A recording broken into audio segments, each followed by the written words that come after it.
कर्नाटक तेलंगाना में मुस्लिम आरक्षण पर सवाल उठाकर बीजेपी को कितना फायदा। कर्नाटक के बाद अब तेलंगाना में मुस्लिम आरक्षण पर बहस तेज हो चुकी है। गृह मंत्री अमित शाह ने बीते दिनों एक रैली में ऐलान किया कि अगर तेलंगाना में बीजेपी की सरकार बनी तो राज्य में मुसलमानों को मिलने वाला आरक्षण खत्म कर दिया जाएगा। उन्होंने एक रैली में कहा, 2 बेडरूम हॉल किचन की स्कीम में भी मुसलमानों को आरक्षण दिया। तेलंगाना की सरकार राज्य के लोगों के लिए चलेगी, ये ओवैसी के लोगों के लिए नहीं चलेगी। संविधान विरोधी मुस्लिम रिजर्वेशन शिक्षा नौकरी में किया गया है। मैं कहकर जाता हूँ कि भारतीय जनता पार्टी की सरकार बनेगी तो मुस्लिम रिजर्वेशन को हम समाप्त कर देंगे। ये अधिकार तेलंगाना के एसपी, एसटी और ओबीसी का है, उनको मिलेगा। इस पर एआईएमआईएम प्रमुख असदुद्दीन ओवैसी ने अमित शाह को जवाब दिया, बीजेपी कब तक नफरत फैलाएगी। तेलंगाना में जो आरक्षण मिल रहा है वो मुसलमानों में जाति के आधार पर मिल रहा है। अमित शाह का ये कहना कि आरक्षण धर्म के आधार पर मिल रहा है तो ये झूठ है।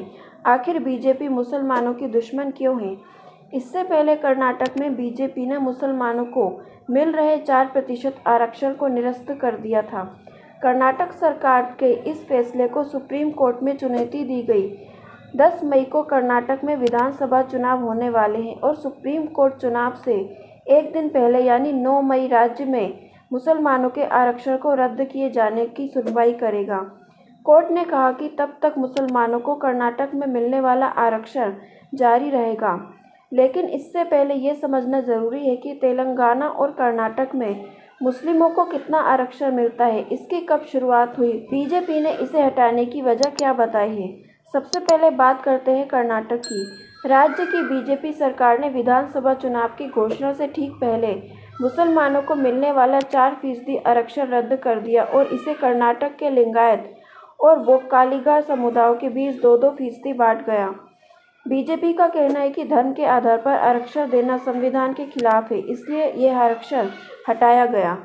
मार्च में कर्नाटक के मुख्यमंत्री बसवराज बोम्मई ने इस फैसले के बाद कहा था, संविधान में धार्मिक आरक्षण का कोई प्रावधान नहीं है।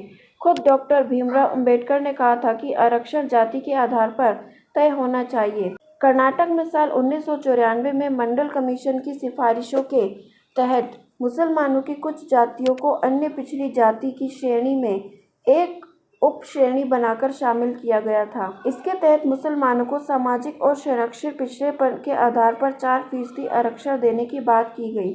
कर्नाटक सरकार ने साल 1986 में चिन्नप्पा रेड्डी आयोग बनाया था। इस आयोग को काम दिया गया कि वो राज्य में आरक्षण के लिए योग्य जातियों समुदायों की लिस्ट तैयार करे। इस आयोग की सलाह पर ही ओबीसी के 32% कोटे में से मुसलमानों को 4% आरक्षण देने का फैसला किया। ओबीसी श्रेणी में ही वोक्कालिगा और लिंगायतों की 4 और 5% आरक्षण देने का प्रावधान किया गया था। वोक्कालिगा और लिंगायत कर्नाटक में काफ़ी प्रभावशाली समुदाय है। अब कर्नाटक में जो आरक्षण की व्यवस्था बदली है उसमें मुसलमानों को मिलने वाला 4% आरक्षण खत्म हो गया है। हालांकि 9 मई तक सुप्रीम कोर्ट ने यथास्थिति बहाल रखी है। मैसूर यूनिवर्सिटी में राजनीति शास्त्र के प्रोफेसर मुजफ्फर असादी जाति और आरक्षण के मुद्दे पर गहन अध्ययन करते रहे हैं। प्रोफेसर असादी कहते हैं कि वोक्कालिगा और लिंगायत समुदाय 17% आरक्षण की मांग कर रहे थे। अब मुसलमानों का हिस्सा मिलने के बाद ही उन्हें 6-7% आरक्षण मिल पाएगा। ये दोनों समुदाय आर्थिक रूप से काफ़ी समृद्ध हैं, इसके बावजूद उन्हें आरक्षण दिया जाना साफ तौर पर राजनीतिक कदम है। सरकार ने इसे खारिज करने की वजह इसका धार्मिक आधार बताई, लेकिन इसका धार्मिक आधार धार्मिक था या नहीं। बीजेपी ने जाति और समुदाय शब्द को लेकर गलतफहमी पैदा कर दी है। धर्म इस्लाम है लेकिन मुसलमान समुदाय है। कर्नाटक में लगभग 12% मुसलमान आबादी है। देश में जाति आधारित जनगणना तो नहीं होती, लेकिन एक अनुमान के आधार पर कर्नाटक में 17% लिंगायत है और 15% वोक्कालिगा आबादी है। लिंगायत और वोक्कालिगा की खासी राजनीतिक पैठ है। राज्य के कई मुख्यमंत्री इन दो समुदायों में से आए हैं। कर्नाटक से प्रधानमंत्री की कुर्सी तक पहुंचने एकमात्र व्यक्ति एच डी देवेगौड़ा ने वोक्कालिगा समुदाय से आते हैं। ऐसे में न सिर्फ मुसलमानों के आरक्षण वापस लिया जाना बल्कि उसे लिंगायत और वोक्कालिगा समुदायों के बीच बांटने और राज्य में होने वाले विधानसभा चुनाव से जोड़कर देखा जा रहा है। प्रोफेसर असादी का कहना है कि इन सब में नुकसान मुस्लिम नौजवानों का हो रहा है। असादी कहते हैं कि मैं खुद यूनिवर्सिटी में पढ़ाता हूँ। अब तक मेरे यहाँ हर क्लास में कम से कम 2 छात्र मुस्लिम होते हैं, लेकिन आने वाले समय में मुसलमानों का प्रतिनिधित्व घट जाएगा। पिछड़े मुसलमानों को अब कोई फायदा नहीं मिलेगा। अब उन्हें EWS कोटा के तहत 10% आरक्षण के लिए लड़ना होगा। एक मुसलमान मोहल्ले से निकलकर कॉलेज आए किसी नौजवान और बढ़िया स्कूल से पढ़कर आए युवाओं के बीच प्रतिस्पर्धा करवाना गलत है। आने वाले वक्त में जाहिर तौर पर सरकारी नौकरी और कॉलेज में मुस्लिम नौजवानों की भागीदारी प्रभावित होगी। अब कर्नाटक की ही तरह बीजेपी तेलंगाना में भी मुसलमानों के मिलने वाले आरक्षण को खत्म करने की बात कर रही है। बीजेपी पहले से ही तेलंगाना में मुस्लिमों को मिलने वाले आरक्षण के खिलाफ रही है। साल 2017 में तेलंगाना की TRS सरकार ने मुसलमानों के लिए 4% आरक्षण का प्रावधान किया था। उस समय बीजेपी ने इसका विरोध किया था, लेकिन पिछले साल राज्य सरकार ने ये आरक्षण 4% से घटाकर 3% कर दिया। मुसलमानों को तेलंगाना में जो आरक्षण दिया गया है वो IAS अधिकारी जी सुधीर की अध्यक्षता में बनाए गए आयोग की सलाह पर दिया गया था। इस आयोग ने तेलंगाना में मुसलमानों को सामाजिक और आर्थिक पिछड़ेपन के आधार पर आरक्षण देने का सुझाव दिया था। क्या बीजेपी का सत्ता में आने पर आरक्षण खत्म करने का ऐलान नियमों के अनुकूल है? के श्रीनिवासलू हैदराबाद के उस्मानिया यूनिवर्सिटी में राजनीतिक शास्त्र के प्रोफेसर रहे हैं। उनका कहना है कि कोई भी सरकार ना ही अपने मन से आरक्षण देती है, ना ही उसे वापस ले सकती है।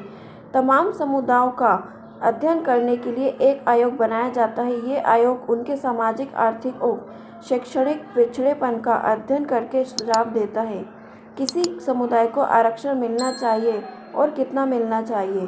ठीक उसी तरह आयोग के तथ्यों के आधार पर सुझाव देते हैं कि किस जाति या समुदाय को OBC ST ST लिस्ट से हटाना चाहिए। बीजेपी की सरकार ने किसी आयोग के सुझाव पर कर्नाटक में मुसलमानों के आरक्षण नहीं छीना बल्कि खुद ही तय कर लिया। ऐसे में इसे जिस तरह से हटाया गया उसकी कानूनी वैधता भी संदेह में है। तेलंगाना में नवंबर में विधानसभा चुनाव होंगे। क्या बीजेपी को मुसलमान आरक्षण मुद्दा उठाने का लाभ मिलेगा? प्रोफेसर कहते हैं कि कर्नाटक में तेलंगाना बहुत अलग राज्य है, क्योंकि तेलंगाना में बीजेपी कोई फोर्स नहीं रही और ना ही भविष्य में ऐसा होता दिख रहा है। वो कहते हैं कि हिंदू मुस्लिम करके बांटने के लिए ये बात कर रहे होंगे, लेकिन इससे यहाँ कोई खास फर्क नहीं पड़ेगा। जानकार मानते हैं कि कर्नाटक में सांप्रदायिकता का लंबा इतिहास रहा है। वहाँ बीजेपी के लिए हिंदुत्व की राजनीति करना आसान है। मैसूर यूनिवर्सिटी के प्रोफेसर आसादी कहते हैं कि ये बात ध्यान रखने वाली है कि कर्नाटक के इतर तेलंगाना में प्रभावशाली जाति OBC नहीं सामान्य कोटे में आती है। ऐसे में वहाँ इससे बीजेपी को बड़ा फायदा नहीं होगा। साथ ही तेलंगाना में मुस्लिम समुदायों का वोट काफ़ी मायने रखता है और ये कर्नाटक की तरह साइलेंस कम्युनिटी नहीं है। हिजाब से लेकर आरक्षण खत्म होने तक कर्नाटक में मुसलमानों में बड़ा विरोध नहीं दिख रहा है। हालांकि प्रोफेसर असादी मानते हैं कि अगर बीजेपी सरकार ने कर्नाटक में मुसलमानों का आरक्षण वापस लिया तो आने वाली सरकारों के लिए उन्हें दोबारा आरक्षण देना मुश्किल होगा, क्योंकि जो 2% आरक्षण लिंगायत और वोक्कालिगा समुदायों को दिया गया है उसे वापस लेने की हिम्मत कोई राजनीतिक पार्टी नहीं कर पाएगी। दोस्तों, आप इस पर क्या कहते हैं? आप इस पर क्या सोचते हैं? अपने विचार हमारे साथ साझा ज़रूर करें और आप जो भी कहना चाहते हैं कमेंट बॉक्स में ज़रूर शेयर कीजिए। Thank you.